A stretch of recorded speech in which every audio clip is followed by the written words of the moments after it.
Yaroslav has been hatching the idea of going to Mongolia for a vacation for the last few months. Sitting in a stuffy and cramped office, the young programmer dreamed of the expanses of sand dunes and dunes. Naturally, Yaroslav did not even think about going alone.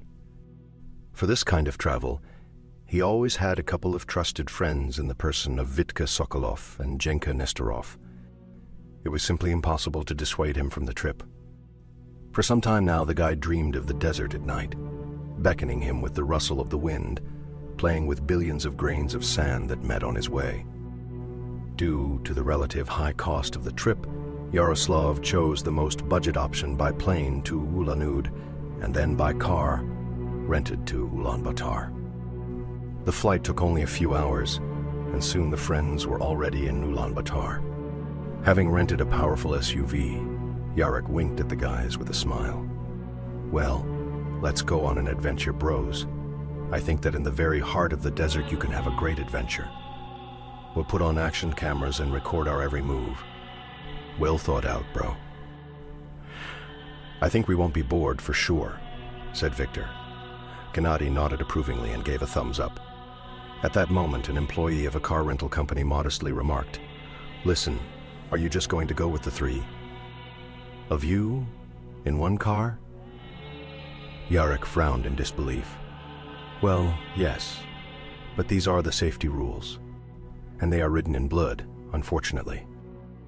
It is advisable to cross the desert only in a caravan of at least 2 cars.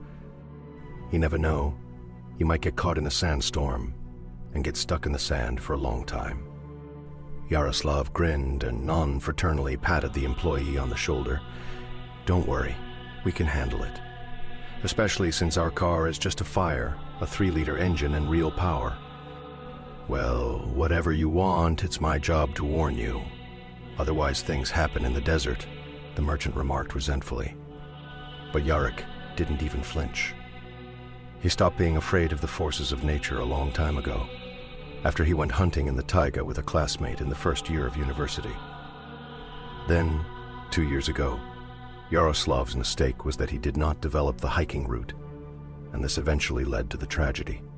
Caught in a snowstorm, Yarek and Kirill got lost in the forest and wandered for several hours in the bone-chilling wind before they found an abandoned forester's hut.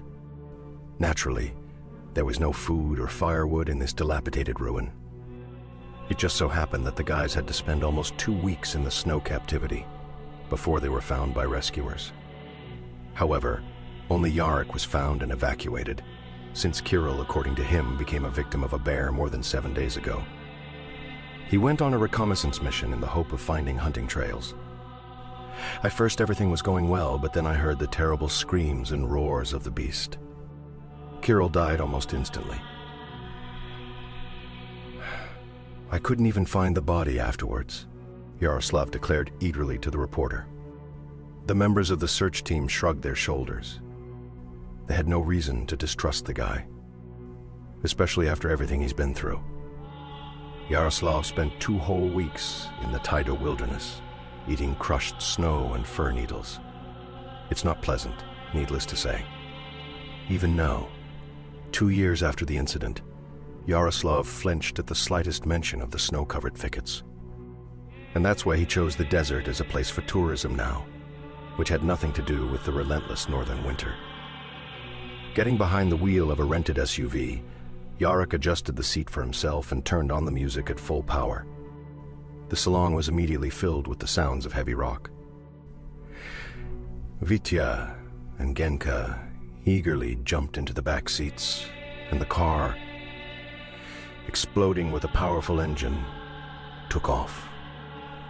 At first, the guys kept leaning against the window panes, admiring the mysterious views of this wonderful land. But after an hour and a half of traveling, I got bored with what I saw, because in fact the Gobi Desert was a continuous, monotonous picture of a mixture of yellow and gray.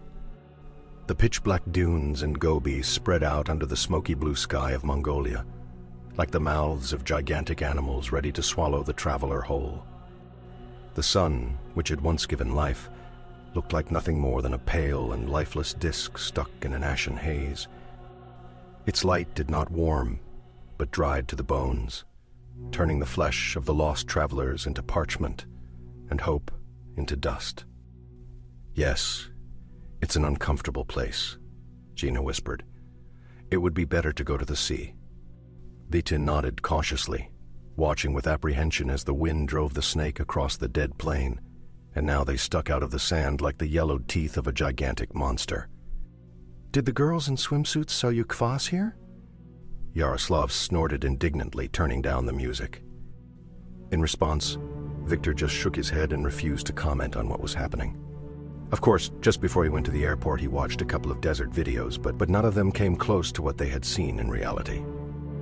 There were relatively few oncoming cars, which unwittingly inspired the trio with an extremely unpleasant feeling of longing and loneliness.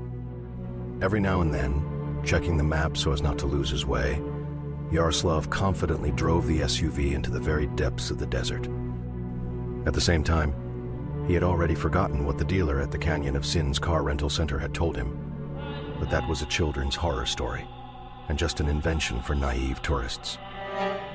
The longer the guys drove, the fewer oncoming cars they came across, which caused a shadow of anxiety to creep into Victor's heart. "Listen, guys, maybe we're going to the wrong place. Look how narrow the road has become," said Gina. Yaroslav grinned. "Stop being creepy, everything is fine. But the road has become narrow because of the sand. Apparently a storm is approaching. But there's nothing in the car. If we wait out anything..." Angry red spots immediately began to appear on Jenka's face. "A sandstorm? Are you in your right mind? I didn't sign up to sit in a wheelbarrow all day long." "That's right." Vici gave in. "I also don't want to sit in the middle of the desert and wait for this damn sand to eat me alive. Come on, calm down. I'm going to turn around and we're going back." Yaroslav went to the Victory, knowing full well that the chances were not equal.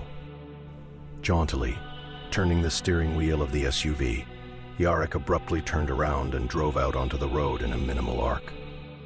The guys in the back seat let out a sigh of relief. Yaroslav smiled and, pressing the gas pedal to the floor, sarcastically remarked, "Are you guys happy? We're going back to watch the program. Good night, kids." But suddenly, about 10 meters down the road, Yaroslav saw something strange. Slowing down to a minimum, he saw with horror that the highway was blocked by some massive object, which apparently had a natural origin. "What the fuck is this?" "The bailiff is in the chair," Victor whispered. At the same time, a sickening smell of decomposition entered the cabin through the slightly open window. But the fact was that such a violent reaction of the guys was caused by the huge soul of a dead camel, which, inflated to an unprecedented size, lay in the middle of the sun-scorched road. The skin, which was once yellowish-brown, has now stretched to the limit and has become unnaturally glossy from the intense internal pressure. In places, bluish-green veins appeared on it, like cobwebs that had thrust their festering tentacles into the rotting flesh. The ribs of the dead camel bulged under the skin like the arches of a giant barrel, and the belly swelled up, forming an ugly dome, ready to burst at any second from the corpse gases. His legs stuck out helplessly in different directions, reminding him of the former greatness of the owner of the desert, who had now turned into a rapidly decomposing, purulent capsule. With sunken eye sockets and a half-open mouth, the head could barely stay on the neck, and a faint but distinct hissing sound could be heard from the ass of the fallen animal, an ominous reminder of the rotting processes taking grass. Place inside. Damn, what a nerve. And where did he come from here? "I remember for sure that the road was clear," Yarek exclaimed. "Who the hell knows?" "Well, it didn't come from the wind." Jenka noticed and looked through the window at the sky. Dusk was approaching, and they seemed to have just crossed the border. At that moment, Victor cautiously opened the door and climbed out. There, where the sun had recently poured down mercilessly, and the air was filled with the scent of decay. "Hey bro, where are you going?" Yarek asked in surprise. But Vitya, as if spellbound on stiff legs, approached the camel carcass, swollen with corpse gases. Yarek had heard somewhere that it was absolutely impossible to do this. because one day the gases under the scorching sun would simply rise up, and the corpse would shatter into pieces for many meters. But Vitya didn't seem to know this, and, with a resigned look, came closer and closer. "Wait, you fool. Where are you going?" hissed Jenka through the window. But Victor just waved his hand and took a couple more steps. At the same moment, a spasm passed through the body of the dead camel, followed by a deafening crack, and the guy was literally knocked off his feet by a wave of rancid blood, pus, and intestines. At the same moment, the windshield of the SUV was covered with a fetid veil full of maggots in the size of a thumb. Yaroslav grimaced and tried to turn on the wipers, but they could hardly cope with liters of rotten sucrose and pus. Gina, who was sitting in the back seat, vomited noisily. In extreme heat, the pus on the surface of the windshield immediately became covered with a nasty crust, similar to what happens after boiling milk. Overcoming his disgust with difficulty, Yaroslav opened the door and literally fell out, slipping on the pus-soaked running boards. At that moment, the guy was only interested in one thing: whether everything was okay with Victor, and why he couldn't be heard. But when Yarek turned his head to the left, he felt uneasy. Vitya was lying on his back, arms and legs spread out in different directions, like a star, and a fragment of a worm-covered rib of a dead camel protruded from his neck, which, apparently, flew out of his body during the blonde explosion of corpse gases. A fountain of blood was gushing from the wound in the area of the larynx, and Victor himself was looking at the sky as if it could give an answer to the question that tormented him. "Vitya, no! How is that?" Falling on his knees in front of his friend, Yarek whispered. Tears immediately flowed down the guy's cheeks, and his lips trembled treacherously. "Vitya, what are you doing?" When Jenka saw what had happened, he jumped out of the car and rushed to his friend's body. In the heat of his haste, he didn't even notice at first how he stepped on something strange, curled up in a ball a couple of meters from the SUV's right front wheel. At the same moment, a severe pain shot through the guy's leg, and he stumbled and fell to his knees, knocking his feet off the sand-covered asphalt. "Damn it, Yarek, something bit me," whispered Gina, and pinched the bite side with his palm. The badge. It hurts how Yaroslav ran up to his friend, seeing only the tail of the snake that dived, but there was a fucking snake at the huge boulder. And suddenly it venomously flashed through the guy's head as if in confirmation of his words. A convulsion went through Gina's body, and foam mixed with blood gushed out of his mouth. "No! No! Bro! Not that!" yelled Yarek, still not believing everything that was happening. But Gina didn't hear him anymore and was probably living his last moments in this world. The guy was writhing and wheezing, and blood was coming out of his ears and eyes in spurts. In a fit of agony caused by the strongest poison, Gina wet himself and then clung to Yarek's arm with a death grip. They just sat there for a few minutes, huddled together. Dead and alive, connected by a common tragedy that happened in the Canyon of Sins. Tears were streaming down Yaroslav's face when dusk finally fell over the place of the forced stop on the highway. Suddenly, the guy heard shuffling footsteps behind him.